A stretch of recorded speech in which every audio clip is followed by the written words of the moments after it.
আল্লাহ পাক তার প্রতি রহম করুন যে আমার এই কথাগুলোকে অন্যের কাছে পৌঁছে দেবে।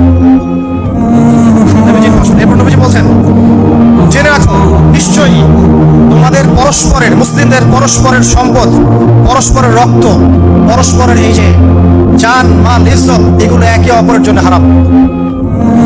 মুসলিমদের পরস্পরের রক্ত, পরস্পরের ইজ্জত সম্মান একে অপরের জন্য হারাম, এর হানি করা একে অপরের জন্য হারাম।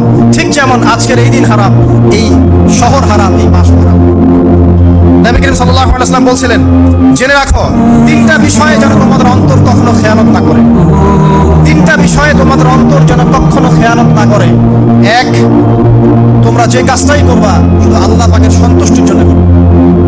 তোমরা যে কাজই করবে শুধু আল্লাহর সন্তুষ্টির জন্য করবে। তোমাদের শাসক বর্গের কল্যাণ কামনা করবে, তোমাদের শাসক বর্গের কল্যাণ কামনা করবে। তিন নাম্বার, মুসলিমদের জামাতকে আঁকড়ে ধরে রাখবে, মুসলিমদের ইউনাইটেড কমিউনিটিকে আঁকড়ে ধরে থাকবে। এই তিনটা বিষয় পালনের ক্ষেত্রে তোমাদের অন্তর যেন